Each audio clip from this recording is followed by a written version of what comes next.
নমস্কার বন্ধুরা, বেঙ্গলি কিচেনে সকল বন্ধুকে স্বাগত। আজকে আবারও একটা নতুন ভিডিও নিয়ে চলে এসেছি তোমাদের সামনে। আজকেও কিন্তু কোনো রেসিপি তোমাদের সাথে শেয়ার করছি না। আজকের এই বিয়ের ভিডিওটা লাস্ট পার্টটা বাকি ছিল, সেটাই তোমাদের সাথে শেয়ার করে দিলাম। লাস্ট পার্টে বধূবরণ এবং আমাদের বাড়িতে বিয়ের পরে বউ যখন আসে তখন যে নিয়মগুলো পালন করা হয় সেগুলোই তোমাদের সাথে একটু শেয়ার করে দিলাম। আশা করি তোমাদের ভালো লাগবে। আর যদি ভালো লেগে যায় তাহলে অবশ্যই কিন্তু লাইক দিয়ে ফুল ভিডিও ওয়াচ করো বন্ধুরা। পুরনো বন্ধুদের অনেক অনেক ধন্যবাদ, অনেক অনেক ভালোবাসা। সবাই আমার পাশে এভাবেই থেকো, আমিও থাকবো সকলের পাশে। আর নতুন বন্ধুদের সাদরে আমন্ত্রণ জানাচ্ছি, যদি ভিডিও ভালো লেগে থাকে অবশ্যই কিন্তু সাবস্ক্রাইব করে পাশে থাকা বেল বাটনটা প্রেস করে সাথে থেকে যেও। তাহলে যখনই কোনো নতুন রেসিপি বা নতুন ভিডিও শেয়ার করব সেটা সবার আগে তোমাদের কাছে পৌঁছে যাবে নোটিফিকেশানের মাধ্যমে। আর প্লিজ করে কোনো বন্ধু হয়েছি, সাবস্ক্রাইব করেছি এই সমস্ত লিখে কিন্তু সাবস্ক্রাইব করো না। তাহলে আমি যখনই সাবস্ক্রাইব করব তখনই তোমার ভিউটাও কমে যাবে, সাবস্ক্রাইবারটাও কেটে যাবে, আর আমার সাবস্ক্রাইবারটাও কেটে যাবে। এখানে বধূবরণের পর চলছে আশীর্বাদের পালা। বাড়ির সকলে আশীর্বাদ করে নিল। এইবারে বউ ভাতের দিন গেটটা যেভাবে সাজিয়েছিল সেটা তোমাদের সাথে শেয়ার করলাম। কিন্তু সব কিছুই বৃষ্টির কারণে, প্রাকৃতিক দুর্যোগের কারণে ভাগ্যটা এতই খারাপ ছিল যে সব কিছু নষ্ট হয়ে গেছিল। সত্যি কথা বলতে কি, বউ ভাতে আমি এতটাই ব্যস্ত ছিলাম যে নিজে কোনোভাবে একটা শাড়ি পরে নিয়েছিলাম, কোনো রকম সাজিনি, বা গেটটা কেমন হয়েছিল সেটাও দেখার আমার সময় হয়নি, আমি এতটাই ব্যস্ত ছিলাম। পরে এই যখন ভিডিও ক্যামেরাতে ভিডিও দেখছিলাম তখনই কিন্তু দেখেছি যে বাইরের গেটটা কেমনভাবে সাজানো হয়েছিল, বা সাইডগুলো লাইটের কারুকার্য করা হয়েছিল। এমনকি গণপতির যে এটা বসানো ছিল সেটাও কিন্তু বৃষ্টির কারণে তুলে ফেলতে হয়েছিল, কারণ ওটা মাটির ছিল, জল পড়লে কিন্তু ওটা গলে যাওয়ার একটা ব্যাপার থাকে। তাই জন্য যারা ওটা দিয়েছিল ডেকোরেটার্সের, তো ওরাই কিন্তু তুলে নিয়েছিল তাড়াতাড়ি। তো দেখো, তখনও অবধি হয়তো বৃষ্টি আসেনি, সবাই পকোড়া, কফি, ম্যাঙ্গো ব্লসম খেতেই ব্যস্ত ছিল। তো তখনও বৃষ্টি আসেনি। বৃষ্টিটা ঠিক এসেছিল বউ ভাতের দিন যখন কনে যাত্রীরা জাস্ট ঢুকবে সেই টাইমেই কিন্তু বৃষ্টিটা এসছিল, তার আধা ঘন্টা আগে। চারিদিক জলাক্কার হয়ে গেছিলো কাদায়।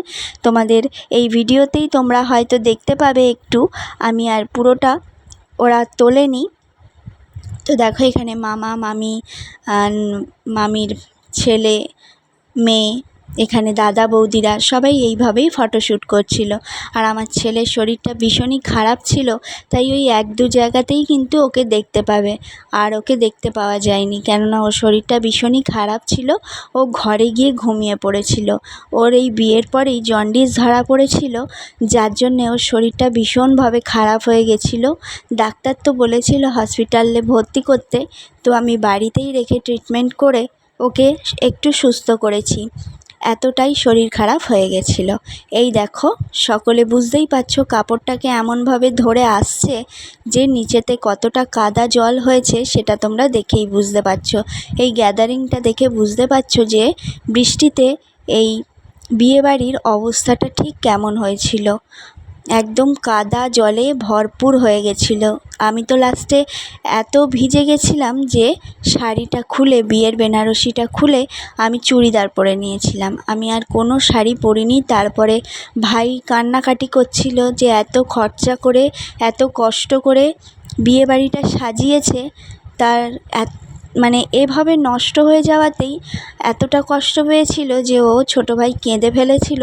ছোটো ভাইয়ের কান্না দেখে তো আমিও কেঁদে ফেলেছিলাম, আর আমাদের কান্না দেখে বড় ভাইও একটু চুপচাপ হয়ে গেছিলো। তো দেখো, এইভাবেই কোনো রকমে বিয়েবাড়িটা মোটামুটি হয়েছিল। তো দেখো এখানে সব বুঝতেই পারছো যে কতটা খারাপ অবস্থা। এই দেখো সব জলের জন্যে কেউ ঢুকতে পারছে না ঘরে, মানে ঘরের সামনেটা এতটা জল কাদা হয়ে গেছিলো যে সবাই এইভাবেই জিনিসপত্রগুলো আর কি একে অপরের হাতে দিয়ে ভেতরে ঢোকাচ্ছিল। তো দেখো আজকের এই ভিডিও তোমাদের কেমন লাগলো অবশ্যই জানিও।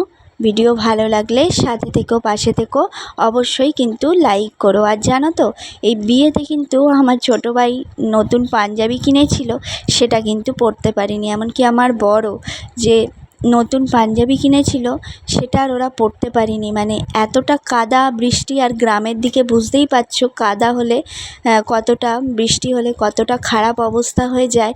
তো ওরা আর মানে মাটিতে এতটা জল মানে হয়ে গেছিলো যে ওরা সারা উঠোনে ইট পাততে পাততেই ওদের কিন্তু সময় চলে গেছে। ওরা একটা ভালো জামা পরারও টাইম পায়নি। তো সে জায়গায় আমি কি করে সেজেগুজে বলো তো ঘুরে বেড়াই। আমিও নিজের শাড়ি ছেড়ে একটা চুড়িদার পরে নিয়েছিলাম। তোমরা হয়তো এই ভিডিওতে দেখতে পাবে আমাকে চুড়িদার পরা অবস্থায়। যেহেতু চুড়িদার পরেছিলাম, ওই যে দাঁড়িয়ে রয়েছি দেখো বইয়ের পেছনে, তো চুড়িদার পরেছিলাম বলে ক্যামেরাম্যানরা আমাকে বারবারই বলছিল, দিদি তুমি সরে যাও, তুমি ভালো শাড়ি পরে নেই। এরকমভাবে চুড়িদার যা হোক একটা পরে নিয়েছিলাম, যেটা হাতের কাছে পেয়েছিলাম। কি করব বলো, বাবারও মনের অবস্থা খারাপ হয়ে গেছিলো, কারণ একটা বিয়েবাড়ি যে অ্যারেঞ্জ করেছিল ওরা অনেক খরচা করেই করেছিল দুই ভাই। তো সেই জায়গা থেকে এতটা কষ্ট হচ্ছিল, খারাপ লাগছিল যে কি বলবো, কিছু বলার নেই। কিন্তু এটা প্রাকৃতিক দুর্যোগ, কারুর কিছু করারও নেই, হাতেও নেই। এই দেখো কাদার অবস্থা, এই যে কার্পেটগুলো পাতা ছিল সমস্ত নষ্ট হয়ে গেছে। এই যে সবার আমাদের নিয়ম থাকে ঘি ভাত দেওয়ার, তো আমাদের পায়েস দিয়েছিল। তো পায়েস দেওয়ার পরে এইভাবে কাদাতে মানে পা ধুচ্ছিল নতুন বউ। তো দেখো এবার খাওয়া দাওয়ার পর্ব। তো আজকে এই অবধি, দেখা হবে নেক্সট কোনো রেসিপিতে। সকলে খুব ভালো থাকো, সুস্থ থাকো। এই যে ছোটো ভাই এরকম গেঞ্জি পরেই সারা বউ ভাতটাও কাটিয়ে দিয়েছে। ওই যে আমি চুড়িদার পরেই বসে রয়েছি, আমার বরকেও হয়তো দেখতে পাবে। তো চলো আজ এই অবধি, টাটা।